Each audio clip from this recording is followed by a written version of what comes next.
일전에 서강대 문제 하나 그 인간과 기계의 관계에 대해서 얘기한 적 있지? 그 관련해서 선생님이 사고 실험을 유념 잘 알아두라고 얘기했잖아. 그걸 응용해서 자료를 하나 만들었는데 그걸 보여주면서 질문을 할 거야. 연수를 어떻게 접근해야 되는지 또 자꾸 설명을 해주는 거야.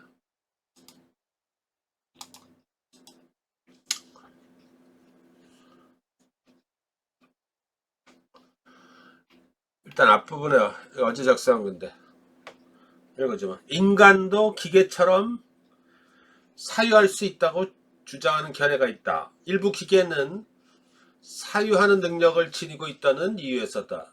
이런 견해에 따르면 인간과 기계의 구분은 불가능하다. 인간은 대단히 복잡한 물리적 기계, 다른 말로 하면 단순 기계를 할 수 있다. 이런 견해가 있고, 하지만 반대 의견도 있죠. 우리가 사유하는 존재라는 사실은 우리가 단지 대단히 복잡한 체계 혹은 기계가 아니라는 것을 말해준다. 기계는 사유할 수 없지만 우리는 할 수 있기 때문이다. 자, 어느 쪽이 맞는 거냐? 이런 거에 대한 다양한 사고 실험이 있어요. 그때도 한번 읽어줬을까? 이 사고 실험을 읽고 이 세 개의 사고 실험을 읽어봐. 인간과 기계의 관계에 대해서. 그리고 내가 질문을 할 테니까. 다 읽었어? 튜링 테스트 결과는 어, 잘못 판정을 내린 심사위원 수가 많아서 컴퓨터가 이기는 결과를 냈어. 그런 경우도 있고. 존설의 중국어 방 실험 결과는 음,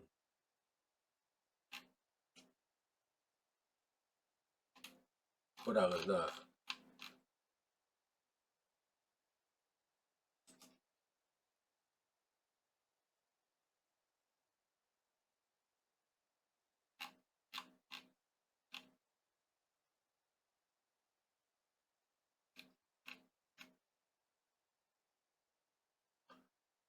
방안의 저로가 아무리 훌륭한 지체험을 말해준다고 해도 중국어를 모르는 것이라고 간주를 했어.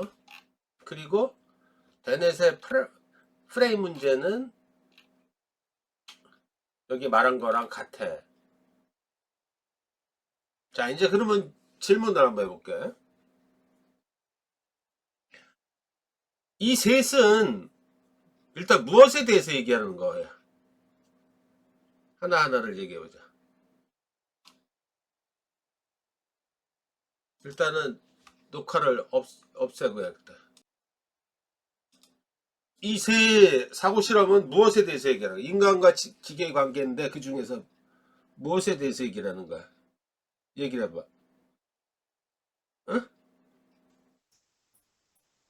기계가 인식 능력을 가질 수 있을 것인가? 그러니까 인간의 인식 능력을 가질 수 있을 것인가? 가는 무엇에 대해서 얘기해? 튜링 테스트는. 문제가 이걸 셋을 딱 주고선 이런 문제를 냈다고 봐. 인간과 기계의 관계. 좀 더 세밀히 들어가면 인공지능과 인식 능력의 관계에 있어서 세 사고 실험, 지문 세 개를 비교하여 분석을 해라. 이렇게 만약에 나왔다 그러면은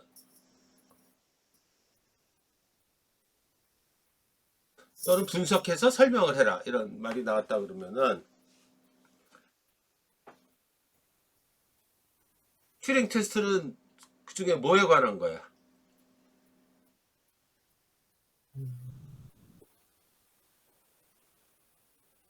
뭐에 대해서 지금 궁금해서 지금 사고 실험한 거고. 중국어 방은 프레임 문제는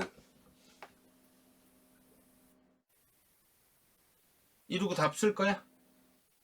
이렇게 쓰면 이제 헤매는 거지. 그리고 글이 보이지가 않지. 일단 튜링 테스트를 놓고선 얘는 뭐에 대해서 얘기하는 것 같아? 뭐를 알아보려고 하는 것 같아? 응?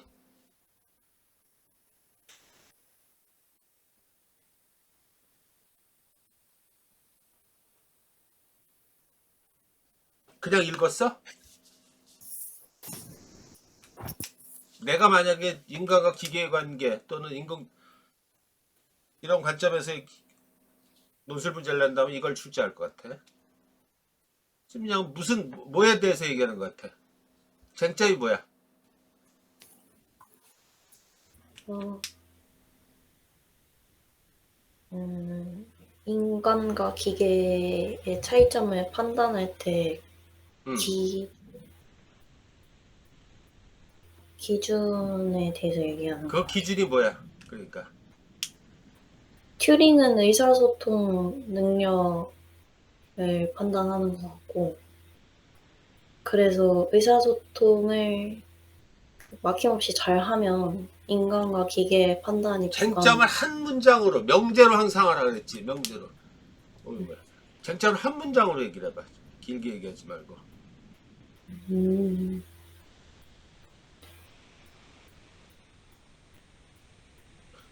이러고 어떻게 쓰려고 그래? 그러니까 글이 떠뜨는 거지. 튜링 테스트는 인공지능, 즉 기계가 인간의 지능 또는 지성을 뛰어넘을 수 있는가 하는 문제지. 뛰어넘을 수 있다는 거지. 지성을 한다는. 그러면 중국어방은 뭐에 관한 거야? 자, 얘기해봐. 승관군. 똑같은 어떤 조금 아까 선생님 정리한 것처럼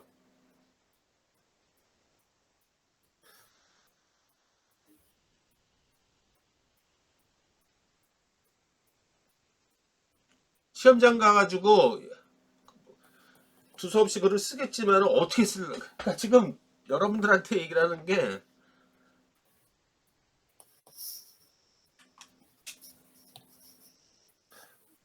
그 두루뭉술이라는 거 있지. 두루뭉술이, 그지?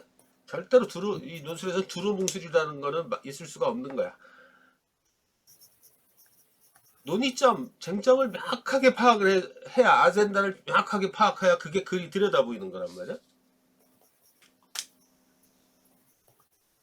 아마도 홍대도 1번 문제 그랬을 거고. 자, 아까 튜링 테스트는 인공지능으로 대표되는 기계가 인간의 지능 또는 지성을 뛰어넘을 수 있는가 하는 문제에 관한 사고 실험이야.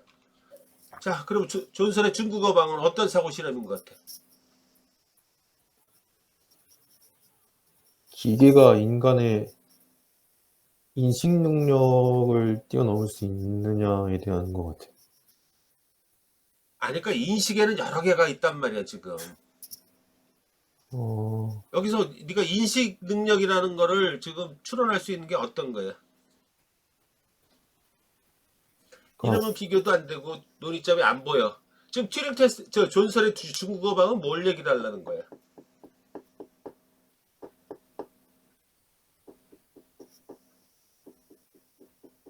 수민이 얘기해봐. 인공지능으로 대표되는 기계가 인간처럼 무엇을 가질 수 있다고 생각하는가? 있는가? 무엇을 가질 수 있는가? 무엇?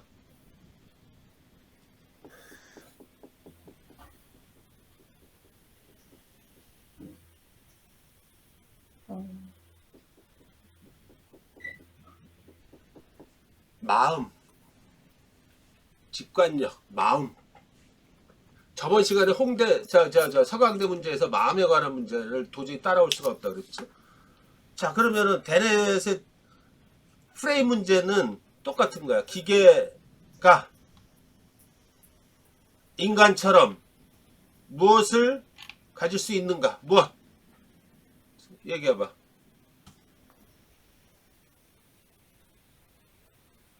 문제 해결 능력, 사고력을 문제 가질 수 해결 있는. 능력이지. 그래. 상황 판단력. 자, 이거를 그러면은 아까 얘기한 지성, 지능, 마음, 의식, 그 다음에 상황인식 능력, 이 관점에서 얘를 들여다봐. 그러면 그리고 판정을 해봐. 1번은 뛰어넘을 수 있다고 봤지, 그죠? 2번으로 기계도 인간처럼 마음, 의식을 가질 수 있나? 안 된다고 보는 것 어? 같아요. 안 된다고 왜? 보는 것 같아요. 이제 왜의 문제야. 그럼 그 답을 쓰는 거야. 프레임 문제는 프레임도 안 상황이 된다고 보는 것 같아요. 인식 능력을, 상황 판단 능력을 가질 수 있는가? 결정력을 가질 수 있느냐? 왜 안 된다고 봐? 응? 중국어는 그냥 아무런 뭐 비판 과정이나 그런 거 없이 그냥 받고 해독해서 주는 거니까 마음을 가질 수 없다라고 보는 상황 판단에 꼭 비판력만 필요하냐? 지금 실험이 계속해서 잘못되면 튜닝을 하고 잘못되면 고치고 해서 계속 나가고 있지, 그지? 네. 그러면 네 말대로 이게 그럴 수 없다고 말할 수는 없잖아. 계속 기계가 자가 학습을 하고 있네. 사람이 주어지는 어떤 조건을 입력을 해서 알파고처럼 자가 학습을 하고 있네. 그럼 한 예를 들어줄까? 우리가 지금 막 실험 상용화 단계에 있는 무인 주행 자동차 있지. 빅데이터를 이용해서 그게 이거 아니야? 계속해서 어떤 판단을, 상황 판단에 대한 걸 입력을 해가지고 지금 보완을 해가는 거잖아. 그죠? 만약에 이런 것들을 주고선, 넓은 펜스를 주고선 이거를 갖다가 해결을 해봐라. 조금 아까 그 물음, 이걸 가지고 아까 분석해서 설명을 하라. 분석을 하라. 기계 인간 관계에 대해서. 그러면 옛날 시험들이 그런 거야. 이렇게 느슨하게 되면 이제 뭐라고 얘기를 해야 될 거냐 이거지, 그죠? 이게 높은 선이야. 그러면 그냥 잘못하면 어떤 일이 가나 두루뭉술이하게 그냥 가. 이거 지금 말하려는 문제가 뭐야? 그렇게 되면 글도 안 보여. 쟁점이 뭔지를 명확하게 파악을 해야 돼. 그리고 무엇을 묻는 건지. 그래야 그 어떻게라는 대답이 나오는 거지, 그죠? 근데 그거 없이들 막 쓰고 있단 말이야. 그 얘기를 지금 하는 거란 말이야. 그 얘기를. 자, 봐봐. 다 하고 나서 한번 들어보자. 지금 그거 보여주려고 얘기를 하는 거야. 자, 사고 실험이 의미하는 바는 다음과 같다. 먼저, 인공지능은 인간과 같은 지성, 지능을 가질 수 있는가? 튜링 테스트가 통해서. 분명 기계는 규칙적인 계산이나 정보 처리 면에서 인간보다 뛰어난다. 하지만 기계는 아이도 할 수 있는 자연스러운 대화는 여전히 하지 못한다. 지금 우리 뭐를 보면 알 수 있어? 번역 앱이 그렇게 잘 나왔는데도 뭔가 가끔 하나 뻘짓하잖아, 그죠? 어? 앞으로 인공지능이 인간처럼 대처할 수 있을까?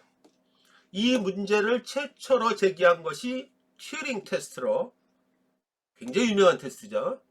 앨런 튜링에 의해서 일어난. 튜링이 누구야? 2차 대전 때 독일의 암호를 해독한 사람이죠. 자폐증이 있고 천재. 영화로도 막 나오고 그랬지.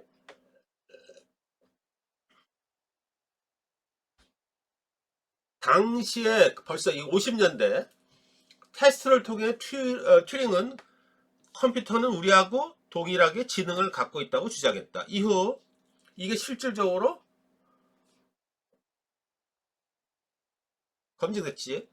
2014년 실시됐던 테스트에서 우크라이나 국적의 13세 소년으로 설정된 컴퓨터 프로그램 유진과 대화를 나눈 심사위원 25명 가운데 33%가 진짜 인간이라고 판단했다. 계속 지나가고 있죠, 그죠? 오늘날 앨런 튜링처럼 컴퓨터는 인간의 마음을 갖고 있다고 마음이라는 게 인간처럼 지능이라고 해야지. 잘못해. 지능을 갖고 있다고 생각하는 강한 인공지능 지지자들, 그리고 그들과는 달리 컴퓨터는 이게 자꾸 내가 마음이라고 그래. 지능으로 갖고 있지 않으며 단지 지능을 연구하는 데 필요한 역할을 담당할 뿐이라는 약한 인공 지지자들로 나뉘어 활발한 논의가 진행되고 있다. 마음, 여기서 이제 튜링 테스트에서 왜 마음을 썼냐면 좀 더 나간 게 이제 마음을 과연 튜링 테스트에 합격했다고 가정을 하고 이제 그런데 그 이모션은 어떠냐 이제 그거에 대해서 물어본 게 중국어방이야. 존설이라고 미국의 그 철학자 유명한 분이야. 지금 살아계신 분이야. 튜링 테스트에 합격했다고 가정자. 두 번째 아젠다는 뭐야? 인공지능 인간과 같은 의식을 가질 수 있는 이게 굉장히 중요해. 나 이거 다시 설명할 거야. 이것도 이 신실제론 뭐 새로 요새 철학의 줄이야. 계속 합격했다고 가정하고 실시한 것이 미국의 철학자 존설의 사고실험 중국어방이다. 설은 튜링 테스트를 통과했다고 해도 컴퓨터는 인간처럼 마음이었기에 대화 내용을 이해할 수 없다고 보았다. 어떤 내용이냐? 설은 아까 그걸 그대로 연장해 볼게요. 방안의 자료가 아무리 훌륭한 지침을 말해준다고 해도 당신은 중국어를 모르는 것이라고 말한다. 방 바깥에 있는 중국어를 아는 사람은 방 안에 있는 사람이 중국어 질문서를 읽는다고 여기겠지만 사실은 그렇지 않다. 당신은 컴퓨터가 0과 1을 기록하듯 그저 글씨 모양만 기록할 따름으로 그 모양이 무슨 뜻인지는 전혀 알지 못한다. 마찬가지로 컴퓨터는 자신이 조작하는 이진법의 배열을 전혀 이해하지 못한다. 사유와 이해력은 겉만 그럴듯할 뿐 다 같잖아. 이게 무슨 말인지 알죠? 중국어 방이 있단 말이야. 내가 하나를 받았어. 근데 일단 나는 중국어를 모르는데 컴퓨터가 모른다고 컴퓨터 공과 일의 배열 가지고만 판단하잖아. 이게 어떤 내용인지 모르잖아. 그지? 그래서 이거를 가지고 그게 중국어를 모르는 나와 똑같다는 거야. 그러고서 그걸 가지고 해독을 해서 바깥으로 넘기래. 그래서 여차여차 뭐 지침대로 해가지고 넘겼어. 그게 무슨 뜻이라고 적었는데 나는 그걸 알고 있냐? 그 안에 모를 수가 있는 거지, 그지? 모르는데도 답이 나오는 거지, 그지? 우리 객관식 찍어서 맞췄는데도 모르는데 답 맞췄다고 나오는 거랑 똑같은 이치잖아, 그지? 이해되죠? 어? 우리 의식이, 응? 그걸 의식하지 않았는데도 처리할 수가 있는 거야, 그죠? 응? 그러니까 튜링 테스트를 통과해가지고 저 사람은 지식이 있어. 컴퓨터는 우리처럼 지식을 갖고 있어. 이랬는데 과연 그 지식이 우리가 뭘 알아서 감정적으로 움직여서 뭐 그런 거냐? 이건 의문을 제기하는 거지. 굉장히 유명한 사고실험이야. 설에 따르면 인공지능은 이를테면 중국어 방에 있는 영국인과 같은 것이어서 자신의 행동을 사고를 통해 이해하지 않는다. 답변이 리스트를 대조하여 쓰인 것인지 정말 이해하고 쓴 것인지 알 수 없는데도 처리하잖아. 없기에 튜링 테스트로 컴퓨터의 지능을 평가하기는 어렵다는 것이다. 이러한 설의 논증은 인공지능이 튜링 테스트를 통과할 만큼 뛰어난 분석 장치라고 할지라도 그것이 자신이 재현하거나 의미하는 것을 이해하는 의미 장치와는 다르다는 거야. 분석 장치는 잘 돼 있는데 의미 장치는 아니겠지, 그치? 이거 이해되죠? 그걸 물어보는 거야. 이걸 가지고 설은 그 유명한 논문 마음 뇌 프로그램이라는 논문에서 얘기한 거 조금 발췌한 거야. 아까 근데 사실상 나는 중국어를 하지 못한다. 하지만 다음과 같은 장면을 상상해보자. 나는 중국어 기호, 한자를 말하는 거겠죠. 그러니까 들어있는 상자를 들고 어느 방에 갇혔다.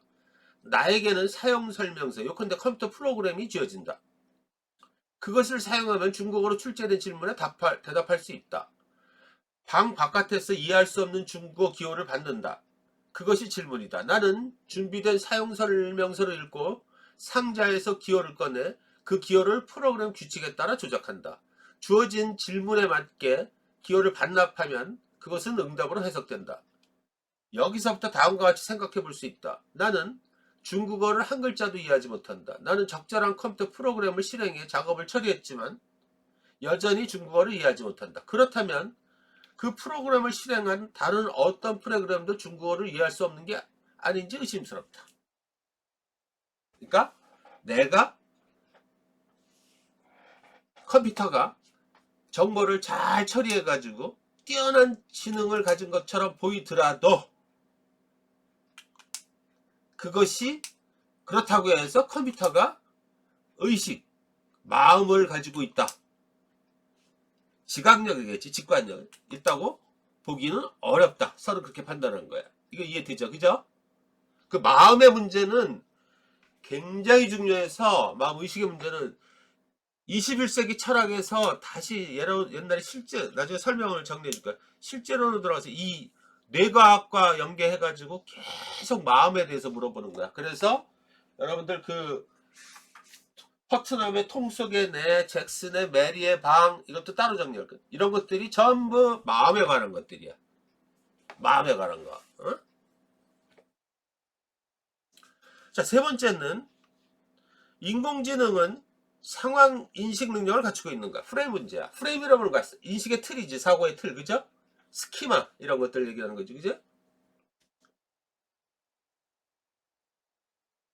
머릿속에서 특정 개념, 특정 지식으로 조직화된 어떤 인식의 틀을 말하는 거야.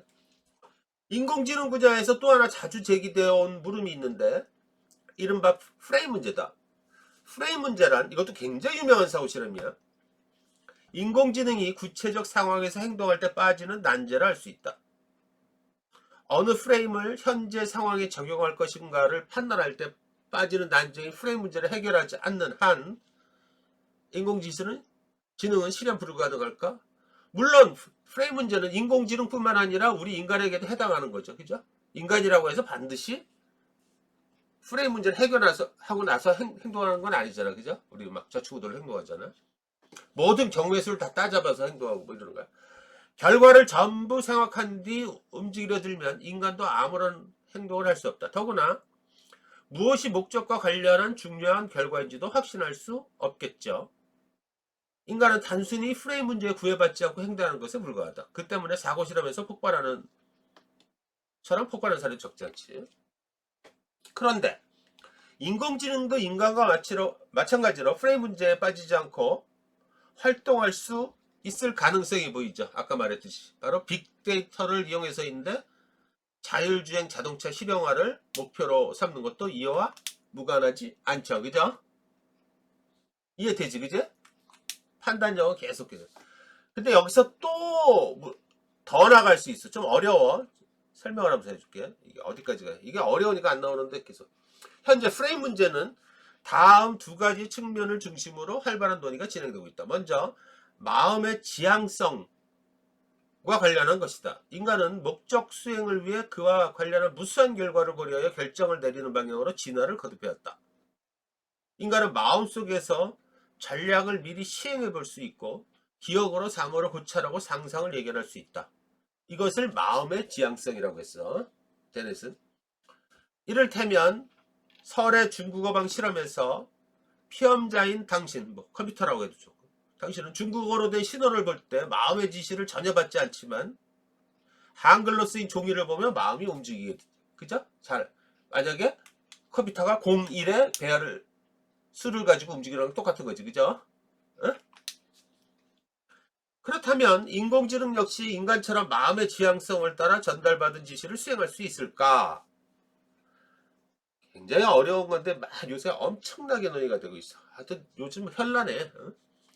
마음을 연구하는 일부 철학자들은 우리가 지향적 자세를 취하면 문제가 해결된다고 보고 있다. 기계를 지향적인 관점으로 바라보면 기계가 지능이나 사유하는 능력을 지녔는지 알 수 있고 나가 무엇을 사유하는지도 알 수 있다는 거야. 이게 뭐야? 인간이 그렇게 생각하면 그렇다는 거야. 쉽게 얘기하면. 어? 그죠? 기계를 가질 수 없다. 기계는 마음이 없어. 그러면 마음이 없는 거고. 아직도 계속 난제들을 지니까 그런 거야. 이를 영화 스타워즈에 나오는 가사형 로봇인 R2D2를 예로 들어 설명할 수 있다. 바닥에 놓인 컵으로부터 시각 진호를 받으면 로봇은 팔을 뻗어 컵을 잡거나 차를 따른다. 명령을 수행하는 체계가 더 발달하면 우리는 그 기계를 보고 자연스럽게 봐! 로봇이 컵에 차를 따라야 한다고 생각하잖아. 와 같은 생각을 사회 언어를 사용하게 되죠. 이건 기계의 생각이야? 우리의 생각? 우리의 생각이잖아. 그죠? 지향성. 말하자면 기계에 대해 대내시 말한 지향적 자세. 그러니까 결국 기계가 컴퓨터가 인공지능이 인간처럼 마음을 가지고 있느냐 아니냐는 기계와는 별도로 우리의 생각이 그쪽으로 지향 가서 그런 거 아니냐 이 얘기야. 그죠? 이것도 얘기가 되지. 이러한 입장은 해석주의 입장을 따라 결과적으로 모든 정신적 사실을 보는 사람의 눈에 달린 것으로 간주하는 것이다. 만약 그렇다면 기계는 단지 우리가 사회 언어로 범주하게 편리한 방식, 즉 문제를 해결하는 방식으로 행동하면 그만이다. 하지만 이런 생각을 하더라도 우리 자신의 사유는 이거는 또 역시 미해결로 남죠. 그죠? 우리가 사유를 하는지 이것도. 그래서 설명하는 데는 어려운 거야. 이렇게 빠져들면 어려워. 이게 있잖아. 선생님이 얘기하면은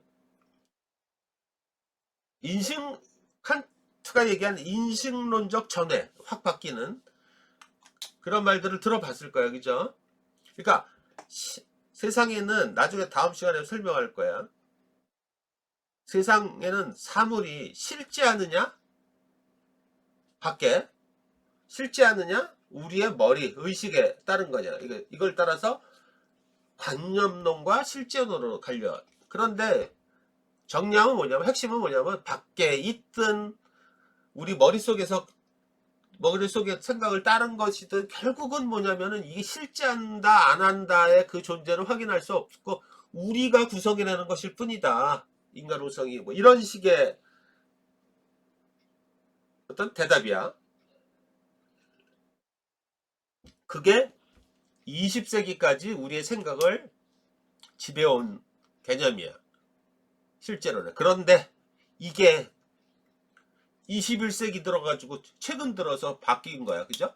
바로 인공지능의 뇌과학 연구가 활발하게 진행되면서 인공지능의 탄생 뭐 이런 것들을 대표되는 어떤 인간과 기계에 대한 물음에서 이게 무슨 얘기냐?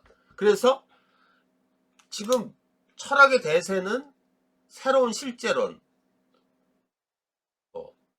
이런 것들인데 신실제론이나 신유물론 이런 개념들인데 이게 뭐냐면은 사물이 세상 밖에 실제하든 안 하든 우리의 의식과 관련된다고 생각을 했는데 잘 들어봐. 이게 그게 아니라 그냥 그거하고 관계없이 그냥 있다는 거야. 어떻게 설명할 수 있어? 우리 아바타나 인공지능처럼 아까 얘기한 것처럼 그죠? 기계가 만약에 우리처럼 의식을 갖고 있다 그러면은 그죠? 또 다른 상황이 딱 벌어진 거잖아. 좀 이해가 어렵겠지만 이거에 대해서 굉장히 노력하는 거야. 우리는 서양의 이분법적인 사고에 따라서 모든 것들이 실제하든 안 하든 머릿속에 있든 세계와 나, 인간 또는 인간 내부에서는 정신과 신체의 관계를 가지고 파악을 했댔어. 그죠? 그래서 사물이 존재한다 안 한다 뭐 이런 개념이야. 그걸 이론론적 사고 이론론적 사고 뭐 플라톤처럼 저기 보이지 않는 어떤 초월적인 거에 존재한다고 보는 관점이 이론론적 관점이고 아리스토텔레스의 이론론적 관점 우리 내부에서 인식하는 거 그러면 뭐 그게 존재하는 거 아니냐. 그러니까 둘 다 관념론이면서 그죠? 실제론을 다루는 이와 또 대척점에 있는 게 뭐야? 근대에서 경험론 이렇게 얘기해. 다 허구다. 경험에 만져봐야 다 아는 거다. 뭐 이런 얘기를 하면서 간 거야.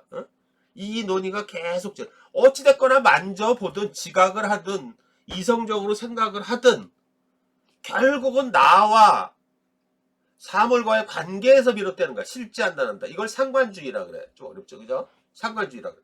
그런데 이 서로 관계한다는 거야. 이거하고 관계없이 그냥 뭔가가 툭 떨어서 존재할 수 있다는 거잖아. 그죠? 마치 외계의 어떤 행성에서 온 누구처럼 뭐 이런 거야. 그죠? 기계도 마찬가지야. 어? 기계가 우리 마음을 읽으면 우리를 대신할 수 있는 어떤 존재로서 또 존재할 수도 있고 막 이런 쪽에서 막 생각하니까 이제 복잡해지는 거야. 왜? 가상세계가 펼쳐지. 그러니까 도대체 증강현실은 뭐고 가상세계는 뭐냐 이거. 그럼 이런 질문도 갈 수 있겠죠. 가상세계는 실제하는 거냐? 가상인데도 역설적으로. 그렇지 않느냐? 그죠? 우리 잘 모르겠어. 그치? 우리의 전통관념으로 따지면은 가상세계는 실제하지 않는 거겠지. 그죠? 어? 가상세계는. 그런데 또 실제한다고 봐. 이런 것들이 우리가 지금 어떤 정도냐면은 옛날에 무슨 영화 같은 데 보면은 갑자기 타임머신 타고서 딴 나라로 가잖아. 그죠? 어? 딴 나라로 막 왔다 갔다 하고 막 이러잖아. 그러면 내가 어느 날 여기 있다가 갑자기 딴 나라, 이것도 웃기잖아. 사람이 생각하면 되게 웃겨. 어제까지 내가 서울에 있고 인천공항에서 비행기를 탔는데 오늘 봤더니 난 미국에 있어. 그런데 잘 봐봐. 미국하고 우리나라는 또 12시간 시간 차이잖아. 그지? 12시간인가? 몇 시간 차이잖아. 그죠? 그러니까 같은 시간대에 우리는 딴 데에 가 있는 거야. 서로. 그죠? 자, 뭐가 진짜고 뭐가 가짜일까? 페이크일까? 이것도 모르겠어. 그지? 이런 거에 대해서 놀랄 만큼 사고 실험들이 막 이루어지는 거야. 아무튼 이거를 따라잡기는 되게 어려운데 나도 지금 공부하고 있는데 너무너무 어려워. 나중에 정리하는 거. 아무튼 그걸 각설하고 최근에 급부상하고 있는 어떤 그 아젠다 또는 쟁점 또는 물음 중에 하나가 이 인간과 기계의 관계야. 이게 어? 그 중에서 그래서 성황대학에 나온 거야. 쉽게 말하자.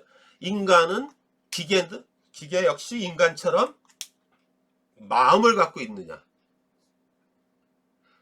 그럼 마음을 갖고 있다는 게 여기서 보면 세 가지로 나눠줄 수 있지. 지식일 수도 있고, 그죠? 이성, 감성, 아까 얘기한 직관, 마음일 수도 있지, 그죠? 그 부류가. 또 하나는 어디야? 상황 판단력일 수도 있지, 그죠? 분석력일 수도 있잖아, 그지? 이 세 가지가 지금 가지고선 다양한 실험이 이루어져.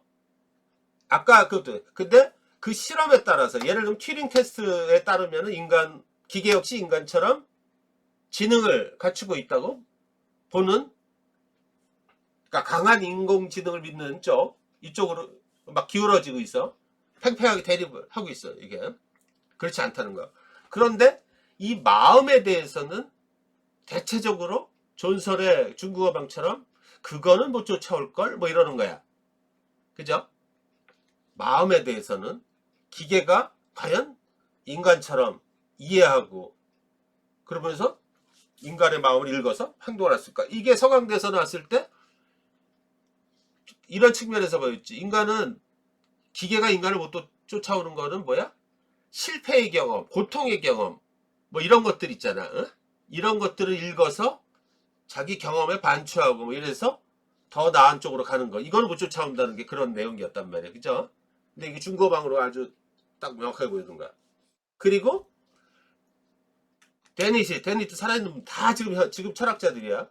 프레임 문제, 어떤 인식의 틀, 분석이 계속 로봇이 처음 시행착오를 겪고 그 다음에 또 인간이 그걸 또 보완을 하고 해서 계속 그게 기계한테 이식이 되면서 그죠?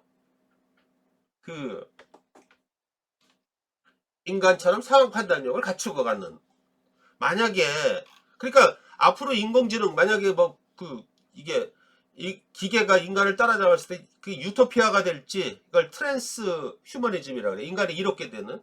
반대로 그 포스트 휴먼 시대에 인간을 위협하는 쪽이 될지 디스토피아가 될지는 모르겠는데 지금 치열하게 지금 개발되고 또 우리의 그 과학자들이나 철학자들의 어떤 사고의 중심이 되는 것들은 뭐야? 이 세 가지 측면들이야. 크게. 특히 아직도 이런 1번하고 3번은 거의 다 해결이 된 거지. 그죠? 근데 얘가 지금 2번의 마음, 의식에 대한 부분을 그래서 여전히 퀘스천이야. 그래서 굉장히 많은 또 사고 실험이 있어. 다음에 내가 또 정리해서 보여줄게. 자, 이게 선생님이 지금 이걸 왜 굳이 보여줬냐? 굳이 보여줬냐? 두 가지 포인트를 얘기를 하는 거야. 그래. 어떤 문제가 나오든 처음에 나오면 범적, 그지? 아까 내가 여러분들이 봤듯이 그렇게 읽으면 얘가 안 들여다보여, 그죠? 사고 실험이 뭐고. 그런데 얘를 좁히려면 뭐야? 쟁점이 뭔지, 무엇인지, 무엇을 물어보는지를 확실하게 그거를 개념화 딱 시키면은 그때 잘 들여다보인단 말이야, 그죠? 뜻이 이해가 잘 돼. 그러니까 이게 디테일하지만은 아까처럼 선생님처럼 딱 보고 지능의 문제, 마음의 문제, 의식의 문제, 판단의 문제 이런 부분을 딱 정리해서 논술이죠.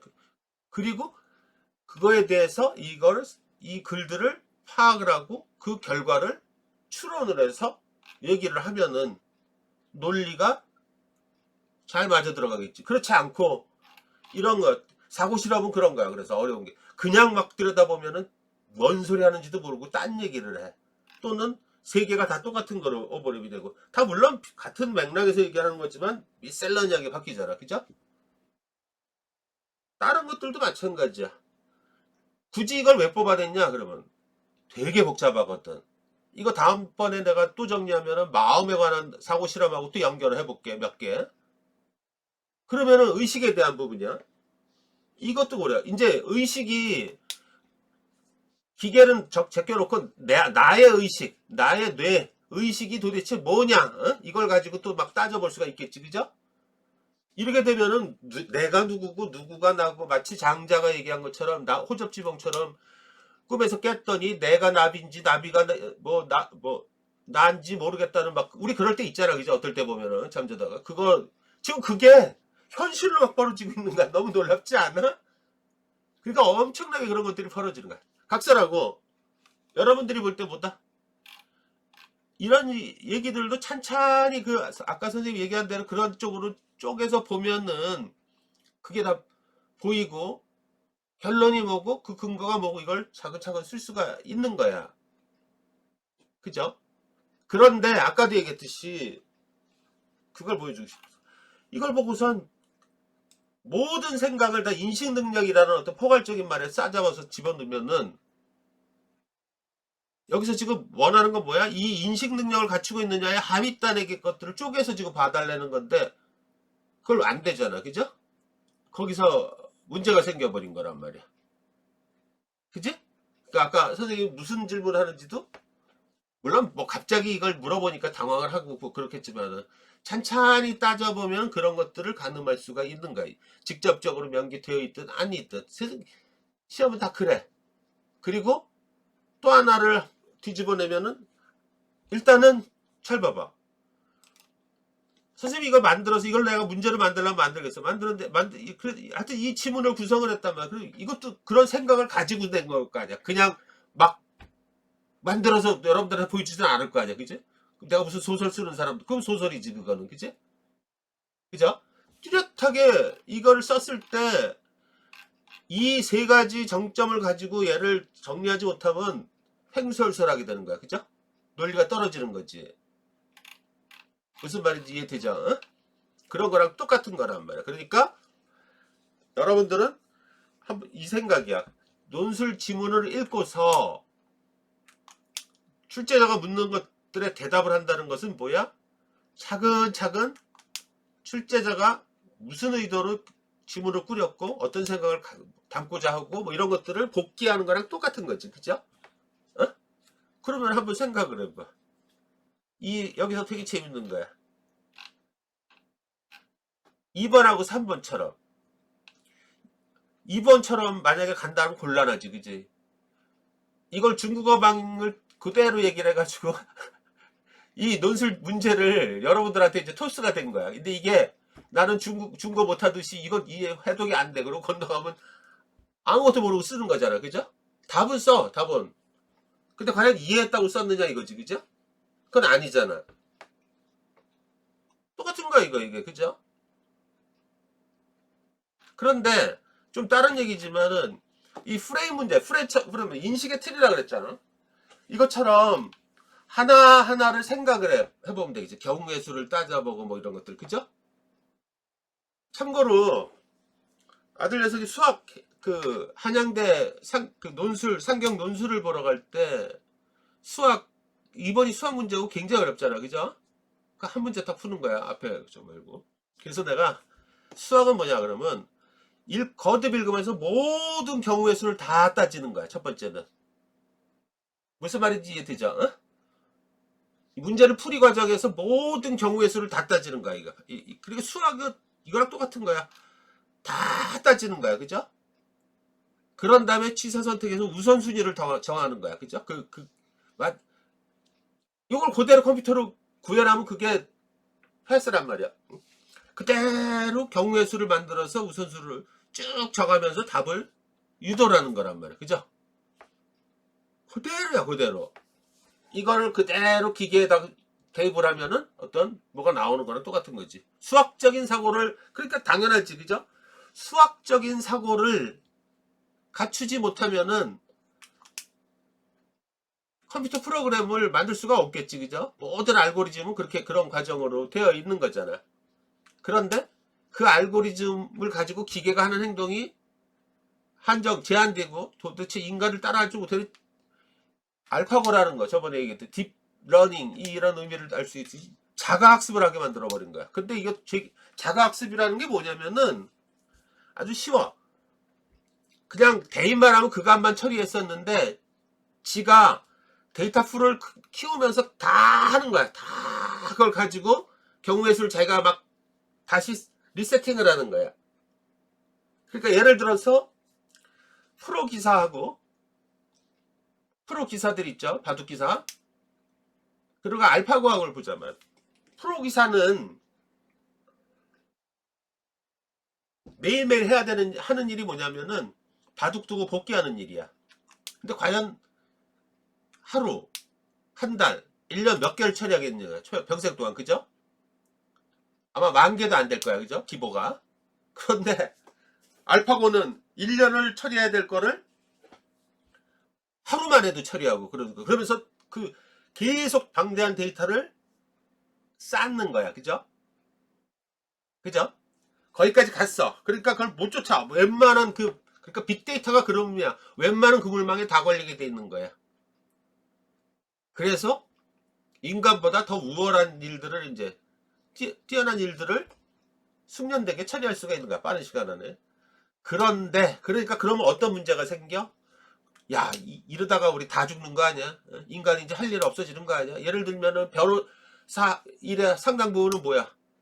판례 이런 거 다 모아가지고 판례 찾고 뭐 이러는 것들이잖아. 그죠? 근데 그거 기계가 한테 입력을 하면 단박에 하고 뭐 이런 거잖아. 그죠? 응? 의료 서비스나 뭐 이런 것들 다 차트 분석을 하고 이런 거 다 그런 거잖아. 이러면 일자리가 줄어드는 거 아니냐 이런 쪽의 논의가 굉장히 많아. 이걸 내가 자세히 설명하는 얘기는 나올 것 같아. 느낌에 어느 대학이든. 응? 내가 교수라면은. 근데 계속 이걸 쫓아가는데 아까 딥러닝 이것처럼 기계가 그러니까 이걸 계속해서 그래서 기계가 따라올 수 있는 것들을 다 체크하는데 남아있는 게 그 마음의 문제야. 마음의 직관력, 시행착오. 근데 오히려 그게 또 뭐 부정적인 거, 고통, 불안 또는 이런 거에서 터득된 것들 있잖아. 그치? 어? 그 자체를 이런 도저히 아주 미셀라니아 이 마음, 이 코아 요 부분에 대해서 지금 굉장히 많이 남는 거야. 그러려면 뭐부터 해야 돼? 지금 다양한 사고 실험을 통해서 과학적 실험이든 뭐야. 뇌의 존재, 뇌의 어떤 역할, 뇌를 통해서 이거를 하나하나 판명을 해. 이걸 물리주의라 그래요. 어? 물리주의. 그러면서 뭐 동일설, 무슨 설, 뭐 이런 여러 가지 어떤 이론들이 나오죠. 그죠?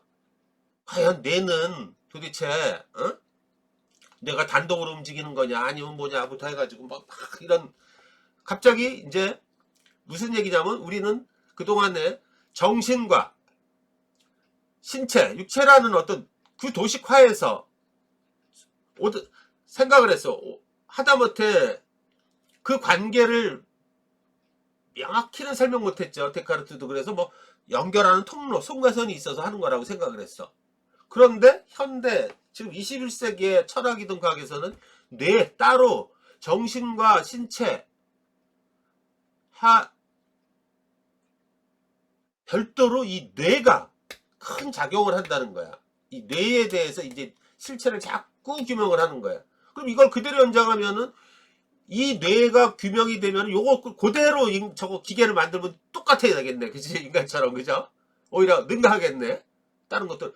그러니까 쉽게 얘기하면 초지능이 나오겠네. 마음까지도 읽어주는. 이미 지능을 앞서가고 있는데. 이 시대에 지금 우리 사는 거야. 근데 이게 처음에는 에이 햇소리 하고 있어 뭐 이러고 있는데 한번 생각을 해봐요. 여러분들. 선생님 학교 다닐 때는 말이야. 우리 대학교 때는 저것도 없었어. 시험 때 이렇게 지금의 어떤 첨단기기고 뭐고 아무것도 없었지. 그죠? 모든 게 수기로 다 하고 뭐 이런 거였잖아. 그죠? 그리고 이런 어떤 최근에 이 개발된 것들을 보면은 막 현란하고 정신없잖아. 그죠? 그 혁명이 일어나고 있잖아. 혁명이. 응? 혁명이 일어나고 있잖아. 이미 일어났지. 그죠? 그러니까 돌아와서 다음 여러분들 세대의 핵심 아젠다는 뭐야? 인간, 지금까지는 모든 문제는 인간의 문제로 국한해서 인간 중심으로 생각을 했는데 크게 여러 갈래가 생겨요. 인간과 기계의 관계가 굉장히 중요해졌어. 그죠? 또 하나 팬데믹 이런 것 때문에 인간과 환경의 관계. 그죠? 이게 이제 21세기 철학의 핵심이란 말이에요. 지금 그 얘기를 지금 하고 있는 거예요. 그 중에 마음에 대한 부분. 아무튼 이걸 다음 시간에 또 얘기할 거야. 왜냐면 이런 것들을 보면 다 그 소리 갖고 이렇게 해서 보인단 말이야. 그러니까 정확하게 읽어내야 돼. 그래서 여기까지라고 지금 이걸 보내줄 테니 이걸 보면서 뭐를 봐야 된다? 아까처럼 여러분들은 이 핵심들을 이렇게 정리할 수 있는 능력을 가져야 돼. 알겠지? 그제? 그리고 그래야 들여다보면 보인단 말이야. 보이는 만큼, 보는 만큼 보이게 돼 있어. 그죠? 첫 단추를 잘못 찍고선 보면은 예를 들어서 아까처럼 인식 능력에 대해서 얘기한다. 그러면 셋은 다 똑같은 거야. 알겠지? 그죠? 그 이해되죠? 그죠? 더 들여다볼 수 있어야 되는 거야. 응? 어렵지? 그죠? 그 방법론에 대해서 얘기한 거야. 아무튼 이 내용에 대해서 잘 이 사고 실험 또 해줄 테니까 굉장히 복잡하면서 알게 모르게 지문에 많이 등장을 해. 그러니까 잘 보란 말이야. 알겠지요?